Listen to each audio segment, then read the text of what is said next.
You've always been the disappointment, Marcus.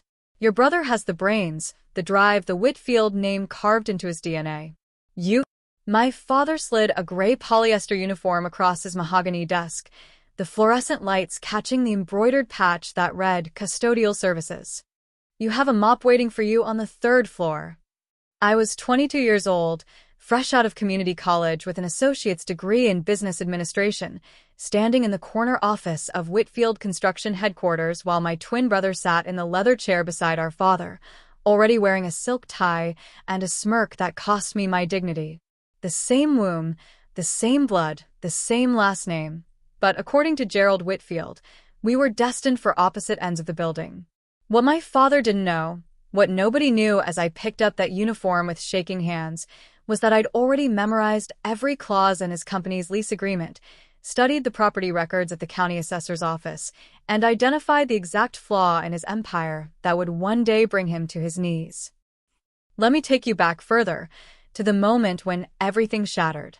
We grew up in Westbrook Heights, one of those planned communities outside of Denver where every lawn was manicured and every family had secrets fertilizing the grass. My mother, Eleanor, died when Vincent and I were 7 years old, a car accident on I-70 during a snowstorm that everyone called tragic, but my father called inconvenient. She'd been the one who saw me, really saw me, who noticed that while Vincent was loud and demanding, I was watching, learning, absorbing. Marcus has old eyes, she used to tell my father. He understands more than you think. My father never listened. After she died, he threw himself into Whitfield Construction with the kind of obsession that builds empires and destroys families. Vincent became his shadow, attending site visits at 8 years old, sitting in on meetings at 12, being groomed for succession while I was handed off to a rotating cast of nannies who barely remembered my name. The thing is, I didn't resent it. Not at first. I found my own teachers. The night security guard who'd been a carpenter for 40 years, the accountant who stayed late and showed me how to read financial statements, the cleaning woman who'd immigrated from Guatemala and taught me that dignity has nothing to do with job titles. While Vincent was being molded into a miniature Gerald, I was collecting an education that didn't come with a diploma. By high school, the differences between us were carved in stone. Vincent was quarterback, homecoming king, accepted to Stanford on a combination of legacy admissions and our father's generous donations. I was the other Whitfield boy, the quiet one, the one teachers confused with the janitor's son because I spent my free periods helping Mr. Patterson fix the gym bleachers. Why do you waste your time with that? Vincent asked me once, genuinely confused as I tightened a bolt on the basketball hoop. Because Mr. Patterson's got arthritis and nobody else offered to help. Vincent laughed like I'd told a joke. That's literally what they pay him for, Marcus. You're not supposed to do other people's jobs. I didn't bother explaining that Mr. Patterson had taught me more about structural integrity in one afternoon than our father's engineers had taught Vincent in a year of site visits. Some lessons you can't give to people who aren't looking to learn. The day of the uniform, August 15th, 2014, was supposed to be a celebration. Vincent and I had both graduated, he from Stanford's business program, me from Front Range Community College with my modest degree. Our father had called us both to headquarters for what he described as a transition meeting. I should have known. The Whitfield Construction building was a monument to my father's ego, 15 stories of glass and steel in downtown Denver, with his name literally carved into the granite facade.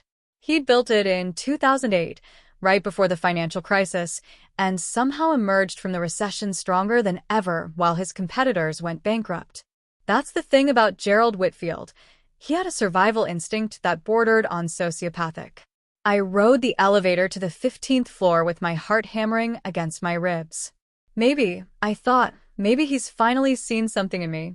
Maybe graduating with honors from community college while working 2 jobs showed him I had work ethic. Maybe the business plan I'd secretly developed for expanding into green construction would finally get his attention. The receptionist, a woman named Dorothy, who'd been with the company since before I was born, gave me a pitying look as I approached my father's corner office. That should have been my first warning. Inside, the scene was already staged. Vincent sat in one of the 2 leather chairs facing our father's desk, dressed in a three-piece suit that probably cost more than my car. Our father stood by the window, backlit by the Denver skyline, holding what I would later recognize as the amended company charter. "Marcus, sit." I sat in the empty chair beside my brother, and for one painful moment, I allowed myself to hope. 2 chairs, 2 sons, 2 roles to fill. "I've spent the last decade preparing for this moment," my father began, his voice carrying that boardroom authority that made contractors tremble and city councilmen agree to zoning variances. "Whitfield Construction is worth $32 million as of last quarter. Our contracts extend through 2020. Our reputation is impeccable." He turned to face us, and I watched his eyes skip over me like I was a piece of furniture. "Vincent, you're ready." My brother nodded, trying to look humble and failing spectacularly. "I won't let you down, Dad. You'll start as executive vice president. In 5 years, assuming you don't drive us into the ground, you'll take over as CEO. I'll retain the board chair position, but the day-to-day operations will be yours." I sat there waiting for my part of the announcement. Maybe director of development. Maybe project manager. Maybe even a position in the satellite office in Colorado Springs, anything that acknowledged I existed. My father reached into his desk drawer and pulled out that gray uniform, sliding it across the polished wood like a playing card. "What is this?" My voice cracked on the question. "This is reality, Marcus." My father's tone was almost clinical, as if he were explaining a financial projection rather than dismantling his son's future. "I've watched you your entire life. You have no ambition, no drive, no vision. You chose community college when I offered to pay for any university in the country. You spent your summers working at hardware stores instead of interning at proper firms. You're 22 years old, and you've never once asked me for anything." "I thought that was a good thing," I said, my voice small in that enormous office. "It's a symptom. People with ambition ask. People with drive demand. People with vision see opportunities and seize them." He shook his head with what might have been disappointment or might have been disgust. I could never tell the difference with my father. "Vincent sees a mountain and thinks about how to put his name on the peak. You see a mountain and wonder about the people who live in its shadow. That's not leadership material, Marcus. That's custodial mentality." Vincent was silent beside me, but I could feel his satisfaction radiating like heat from a furnace. "The building superintendent is retiring next month," my father continued. "I've arranged for you to join the custodial staff. Room and board will be covered. There's a studio apartment in the basement level. You'll earn $15 an hour, which is more than fair for someone with your qualifications." My qualifications. I picked up the uniform, feeling the cheap polyester between my fingers. I graduated with a 3.8 GPA. I wrote a thesis on sustainable construction practices that my professor submitted to a national journal. Anyone can write papers, Marcus. Building something real requires a different kind of person. My father sat down behind his desk, effectively ending the conversation. "The job starts Monday. Dorothy will give you the details on your way out." I stood up, the uniform clutched in my hands, and looked at my brother. Vincent finally met my eyes, and I saw something there that I'd never noticed before. Not just satisfaction, but relief. As long as I stayed at the bottom, he never had to worry about anyone catching up. "You know this is wrong," I said quietly. Not a question. A statement. Vincent's jaw tightened. "Dad knows best. He always has." I walked out of that office with my spine straight and my dignity somehow intact. Dorothy pressed an employee handbook into my hands, her eyes wet with tears she was too professional to shed. "For what it's worth," she whispered, "I think he's making a terrible mistake." "He is," I agreed. "But he won't realize it for a long time."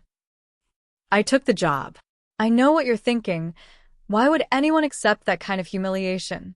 Why not walk away, start over, build something entirely separate from the Whitfield name and the Whitfield shadow?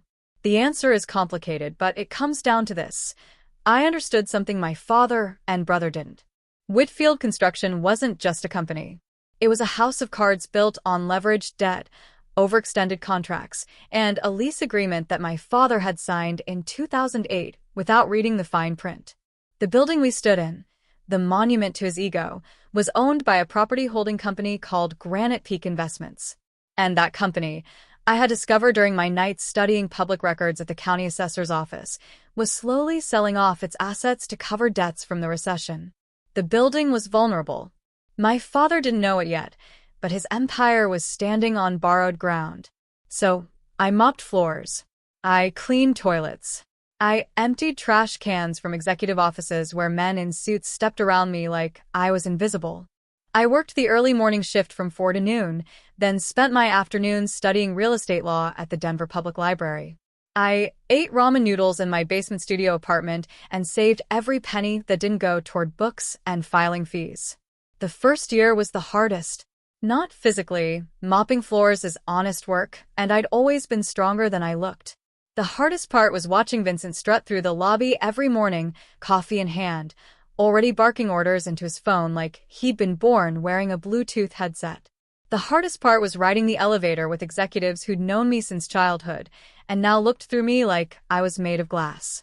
The hardest part was knowing that my father walked past my mop bucket every single day and never once acknowledged my existence. But I learned. God, did I learn. Building maintenance taught me more about construction than any classroom ever could. I learned which contractors cut corners by examining the caulking in the bathrooms. I learned which electrical systems were up to code by tracing the wiring in the basement. I learned which building inspectors could be bribed by watching them sign off on repairs that I knew weren't completed. And I learned about Granite Peak Investments. The holding company was run by a man named William Harrington, a 73-year-old Denver native who'd made his fortune buying distressed properties during the 1980s oil bust and holding them through the recovery. He was old school, which meant he still took meetings in person and still believed that a handshake meant something. His portfolio included 37 commercial properties across the Front Range, but he'd been quietly divesting for years, selling to a real estate investment trust called Mountain West Capital. The Whitfield Construction building wasn't on the sale list yet, but I had a feeling it would be. Year 2, I got my real estate license. Year 3, I started a small property management company on the side, handling maintenance for residential buildings that couldn't afford full-time staff. I charged less than the competition and worked harder than anyone else. Within 18 months, I had 12 clients and 2 part-time employees. Year 4, my father's accountant retired and was replaced by a sharp young woman named Jessica Martinez who actually understood modern financial reporting. The company's debt problems started showing up in quarterly reports that Vincent didn't know how to read. Year 5, Vincent's first major project went 30% over budget because he'd trusted a contractor who'd been bribing inspectors for years. My father bailed him out with a personal loan that nobody outside the family knew about. Year 6, I bought my first building, a rundown 6-unit apartment complex in Aurora that everyone else had written off as a teardown. I spent my weekends renovating it myself, using skills I'd learned from maintenance crews and YouTube tutorials. When I was done, the property was worth triple what I'd paid for it. Year 7, William Harrington put the Whitfield Construction building on the market. I wasn't ready yet. Not even close. The asking price was $14 million, a discount from the 2008 valuation, but still more money than I could dream of raising. I watched from my basement apartment as commercial real estate brokers toured the property, already measuring the lobby for their clients' logos. But something interesting happened. The building didn't sell. Commercial real estate was recovering from the 2008 crash, but office space in downtown Denver was a complicated market. Tech companies wanted modern amenities that the 2008 building didn't have. Traditional firms wanted downtown addresses, but couldn't justify the square footage. Month after month, the listing sat on the market, and month after month, the price dropped. 13 million. 12. 11.5. My father, wrapped up in Vincent's cascade of management failures, didn't seem to notice that his empire's foundation was for sale to the highest bidder. Or maybe he assumed he'd simply buy the building himself when the time came. He'd signed a 20-year lease in 2008. After all, he had until 2028 to figure out ownership. But leases can be broken. And commercial property owners, especially motivated sellers, have options that long-term tenants don't always anticipate. Year 8 was when I met Elizabeth Harrington. She was William's granddaughter, a 31-year-old attorney who'd just taken over management of the family's real estate portfolio after her grandfather's stroke. I met her at a commercial real estate conference in Colorado Springs. I'd saved for a year to afford the registration fee, and I was definitely the poorest person in the room.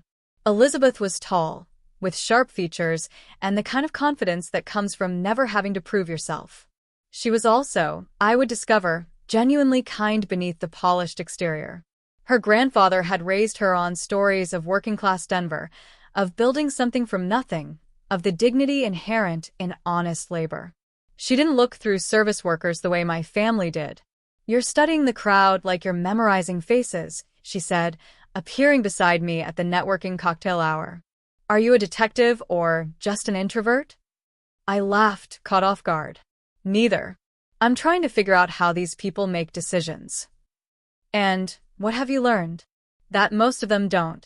They hire people who make decisions for them, then take credit when things go well, and assign blame when they don't." Elizabeth's eyebrows rose. "That's either very cynical or very accurate. In my experience, those aren't mutually exclusive." We talked for 3 hours.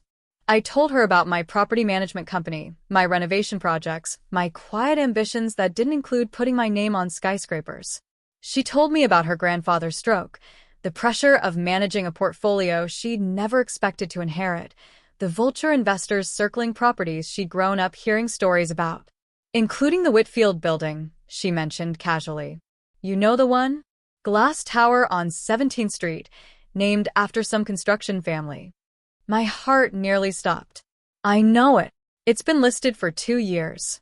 Grandpa built it on spec in 2005, sold it to Granite Peak in 2007, watched it become someone else's problem during the crash. Now we're trying to offload it and nobody's biting." She swirled her wine glass thoughtfully. "The current tenant has a long-term lease, which should be a selling point, but the lease terms are actually terrible for us.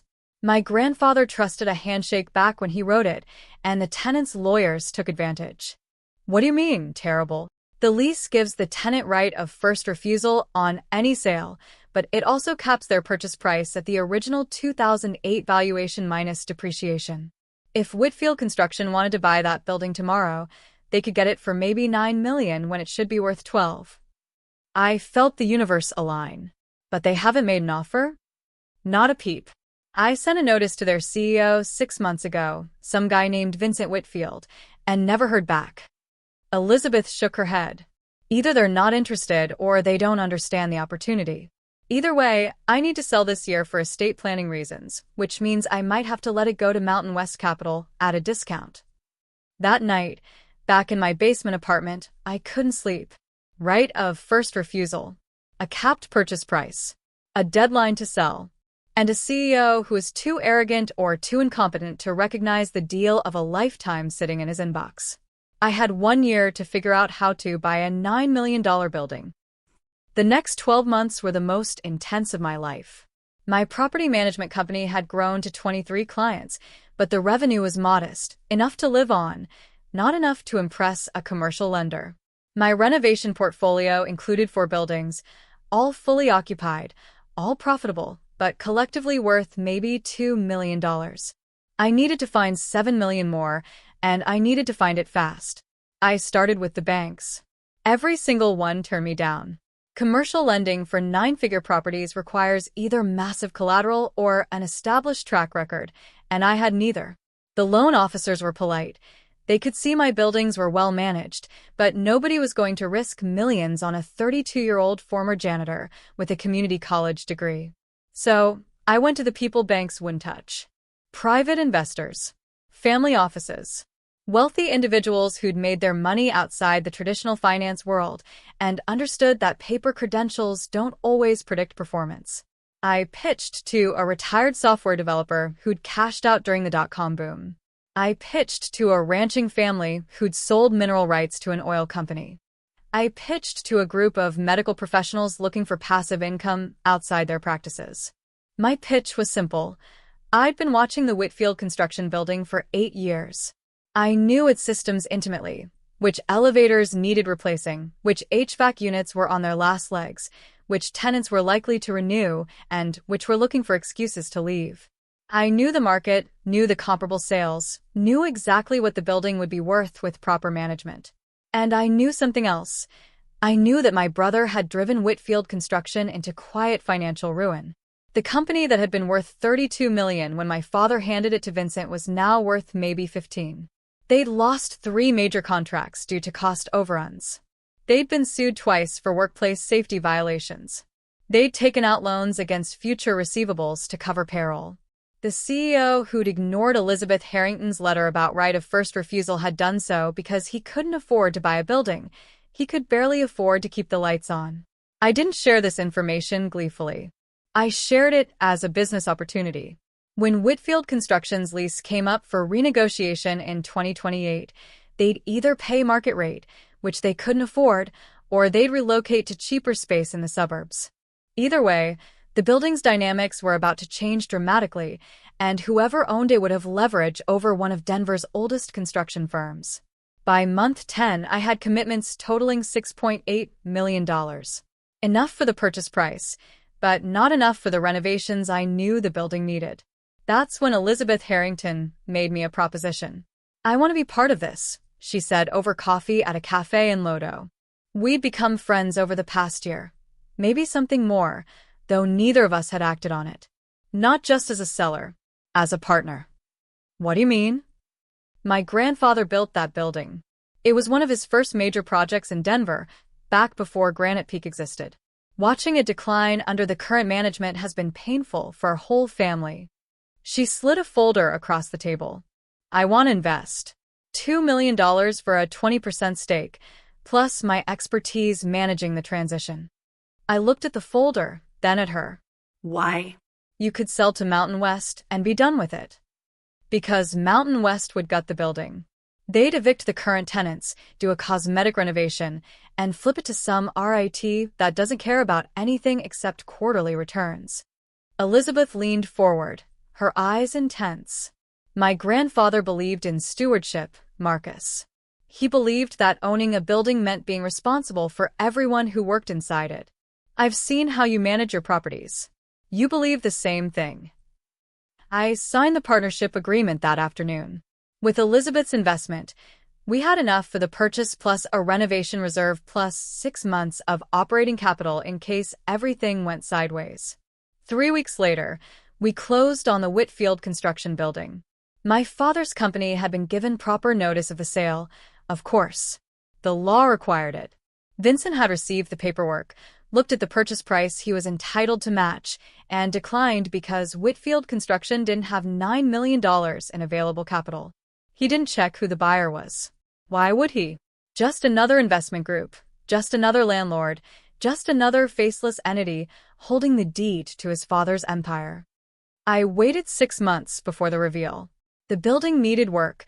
Elizabeth and I spent the first 4 months meeting with architects and engineers, developing a renovation plan that would bring the property up to modern standards while preserving its architectural character. We replaced the elevators. We upgraded the HVAC systems. We installed energy-efficient windows that cut utility costs by 30%. And we watched Whitfield Construction implode from the inside. By year 9, my brother had burned through his personal loans from our father. The company's bonding capacity had been reduced, which meant they couldn't bid on government contracts. Half their skilled workforce had left for competitors who actually paid on time.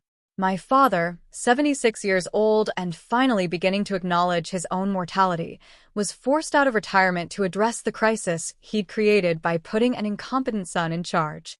But Gerald Whitfield's methods, intimidation, leveraged risk, personal relationships with city officials, didn't work in an era of social media and transparent contracting.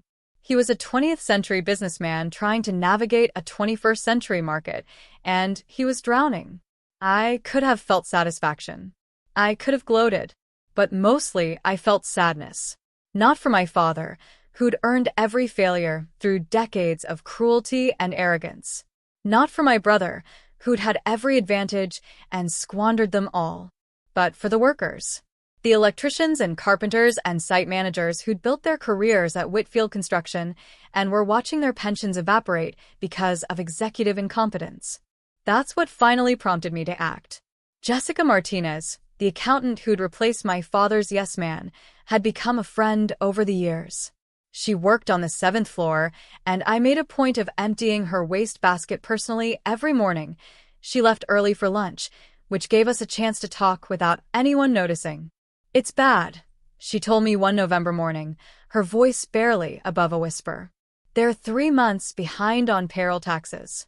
The IRS is circling. If something doesn't change by January, they'll have to either declare bankruptcy or liquidate assets to cover the debt." "What assets?" "The company doesn't own anything worth selling." Jessica hesitated. "The name Marcus. The Whitfield name is worth something to competitors. There are at least 3 firms that would pay to acquire the brand and the existing contracts." I understood what she wasn't saying. Whitfield Construction would become a subsidiary of some larger company. My father's name would be reduced to a logo on a truck. The employees would either be absorbed or let go, depending on the acquirer's needs, unless someone else made a better offer. On the morning of January 7, 2024, I took off my custodial uniform for the last time. I'd been wearing gray polyester for 9 years, 7 months, and 13 days. I'd mopped approximately 2.3 million square feet of floor space. I'd emptied maybe 50,000 trash cans. I'd learned the name of every security guard, every receptionist, every maintenance worker who kept the building running while executives took credit for their labor. I dressed in a suit I'd bought with my own money. Not designer, but well-tailored, because I'd learned that fit matters more than brand. I rode the elevator to the 15th floor with my heart steady and my mind clear. Dorothy, still at her desk after all these years, looked up as I approached. Her eyes widened. "Marcus." "Good morning, Dorothy. I need to see my father. He's in a meeting with Vincent and the lawyers. They're discussing." She trailed off, suddenly realizing she was sharing confidential information with someone she still thought of as custodial staff. "The acquisition offers." "I know." I smiled gently. "Tell him his other son is here with a better one." Dorothy's hands trembled as she reached for the phone. I heard her relay the message, heard my father's incredulous response through the receiver, heard Vincent's sharp objection. But 30 seconds later, the office door opened, and my father's face appeared, older now, diminished by age and stress and the accumulated weight of his failures. "What is this about, Marcus?" "We're in the middle of." "I own this building, Dad." I held up the deed, still crisp from the recorder's office. "And I have a proposal that might save your company. Do you want to hear it, or do you want to keep pretending I don't exist?" The silence that followed was the most satisfying sound I'd ever heard. I sat in the same chair where I'd received my janitor's uniform almost a decade earlier. My father was behind his desk, looking somehow smaller than I remembered. Vincent stood by the window, arms crossed, radiating hostility. 2 lawyers flanked them, legal pads at the ready, clearly uncertain how to handle this development. "This is ridiculous," Vincent said. "You can't own this building. You're a janitor." "I was a janitor," I corrected. "I was also a property manager, a real estate investor, and apparently a better businessman than you. Given that my portfolio is worth $12 million and your company is worth, what was it Jessica said? About $3 million in salvageable assets." My father's eyes narrowed. "You've been spying on us." "I've been watching. There's a difference." I leaned forward, placing the deed on his desk. "Here's the situation. You're behind on lease payments by 4 months. Under the terms of your agreement with the previous owner, that gives me the right to terminate your tenancy with 90 days' notice. Your company is behind on payroll taxes, which means the IRS will begin enforcement actions within 60 days. You have acquisition offers from 3 competitors, all of which involve dissolving Whitfield Construction as an independent entity." "Get to the point," Vincent snapped. "The point is that I'm offering you an alternative." I pulled a folder from my briefcase, the same kind of folder Elizabeth had used when she proposed our partnership. "I'm not interested in revenge, Dad. I'm not interested in humiliating you or watching you fail. I'm interested in the 237 employees who work for Whitfield Construction and don't deserve to lose their jobs because of your mistakes." My father's jaw tightened. What are you proposing? A restructuring. I'll forgive the back rent in exchange for a 10% equity stake in Whitfield Construction. I'll provide bridge financing to cover your tax obligations. And I'll bring in a management consultant, someone I trust, to help right the ship. And me? Vincent asked. What happens to me? I looked at my brother, really looked at him for the first time in years. I saw the fear beneath the bravado, the desperation beneath the arrogance. I saw a man who'd been handed everything and had no idea what to do when it started slipping away. You'll step down as CEO. Dad will resume control temporarily while we hire a professional executive. You'll retain your shares, and if you're willing to learn, there might be a role for you in project management. I paused. That's not a punishment, Vincent. That's an opportunity. The same opportunity you took from me 10 years ago. This is absurd. Vincent turned to our father. Dad, you can't seriously be considering this. He's been mopping floors. He doesn't know anything about running a construction company. He knows this building better than our facilities manager, my father said quietly. It was the first time in my entire life I'd heard him say something even remotely complimentary about me. He knows our financials better than our accountant. And he apparently knows real estate well enough to buy a building worth $12 million. 14, I corrected. After the renovations. Elizabeth and I have offers from 2 tenants looking to expand their footprint, and the retail space on the ground floor is about to lease for 30% above market rate. My father stared at me like he was seeing me for the first time. Maybe he was. Why? He asked. Why would you save us? After everything? I thought about my mother, about her insistence that I had old eyes, that I understood more than anyone realized. I thought about Mr. Patterson and his arthritic hands, about the security guards who'd taught me about structural integrity, about Dorothy who'd cried when my father handed me that uniform. I thought about all the people who'd been kind to me when they had no reason to be, who'd seen something in me that my own family refused to acknowledge. Because this isn't just about you, Dad. It's never been just about you. I stood up, suddenly exhausted by the weight of this moment. You have 72 hours to accept the proposal. After that, I'll exercise my rights as landlord and begin eviction proceedings. The choice is yours. I walked out of his office with the same straight spine I'd carried out a decade earlier. But this time, I wasn't clutching a uniform. This time, I was holding the future. They accepted on day 2. The restructuring took 6 months. My father, stripped of his illusions about his own infallibility, turned out to be surprisingly teachable. He'd spent so long trying to be the smartest person in every room that he'd forgotten how to listen, but facing bankruptcy has a way of inspiring humility. Vincent was harder. He fought every change, questioned every decision, tried repeatedly to undermine the consultants I brought in. But eventually something shifted. Working on actual project sites, dealing with actual contractors, handling actual problems instead of delegating them, he discovered something that looked almost like competence. Not leadership, not yet, but the foundation of something useful. Jessica Martinez became CFO. She'd been doing the job for years anyway. Now she had the title and the salary to match. The employees who'd stayed through the crisis received retroactive bonuses once the company stabilized. The ones who'd left received glowing recommendations that helped them find positions elsewhere. And Elizabeth Harrington became more than a business partner. We got married in a small ceremony at City Park, surrounded by the people who'd believed in me when my own family wouldn't.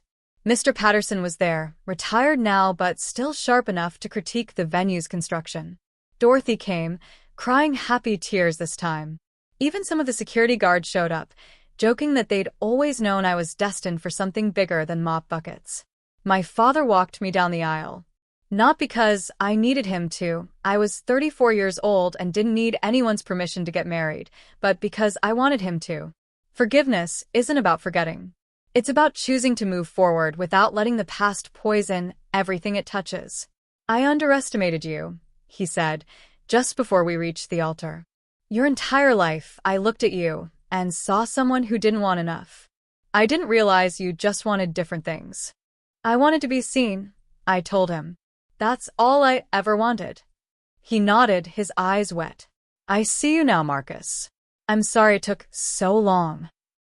Today, 5 years after that meeting in my father's office, Whitfield Construction is profitable again. The company has pivoted towards sustainable building practices, green construction, energy-efficient design, all the things I wrote about in that thesis my father dismissed as impractical. Vincent runs the residential division, and he's actually good at it. Turns out he works better when he's not trying to fill our father's shadow. My father retired last year, for real this time. He spends his days volunteering with Habitat for Humanity, swinging hammers alongside people who don't know or care about his reputation. He says it's the most satisfying work he's ever done. I believe him. Elizabeth and I had a daughter last spring. We named her Eleanor, after my mother. She has my eyes, Elizabeth says. Old eyes, wise eyes, the kind that see more than people expect. I hope she's right. I hope our daughter grows up knowing that dignity isn't about job titles or corner offices, or having your name carved into granite facades. Dignity is about how you treat people when nobody's watching. It's about what you build when everyone assumes you'll fail. It's about choosing mercy when revenge would be easier, and choosing love when resentment would be justified. My father gave my brother a $30 million company. He gave me a janitor's uniform. And in the end, I got the better deal because the uniform taught me things the corner office never could. It taught me that every building is held up by the people nobody sees. It taught me that patience is its own kind of power. And it taught me that the view from the top doesn't mean much if you've forgotten what it looked like from the bottom. Last week, I was walking through the lobby of the Whitfield building, my building now, when a young woman in a custodial uniform dropped her mop bucket. Water splashed across the marble floor, and she scrambled to clean it up, her face burning with embarrassment. I knelt down beside her and helped her mop. The security guard watching the monitors smiled, recognizing me. The executives rushing past barely noticed. And the young woman, still flustered, started to apologize. Don't, I said gently. This floor has seen worse. Trust me, I should know. She looked at me curiously, probably wondering why a man in a suit was kneeling in dirty water. I just smiled and handed her the mop. What's your name? Destiny, she said. Destiny Williams. Well, Destiny Williams. I stood up, brushing off my knees. If you ever need anything, references, advice, someone to talk to about the difference between what people expect from you and what you're actually capable of, my door is always open. 15th floor, corner office. I can't miss it. Her eyes widened. You're the owner? I'm the guy who used to have your job. And I'm still learning from it. Every single day. Some stories end with victory laps and vindication. Mine ends with a mop bucket in a lobby and a young woman who might be starting the same journey I started a decade ago. My father gave my brother his empire. He gave me a uniform. But empires crumble. Uniforms teach. And sometimes, the people who start at the bottom understand what it takes to reach the top better than the people who never had to climb at all.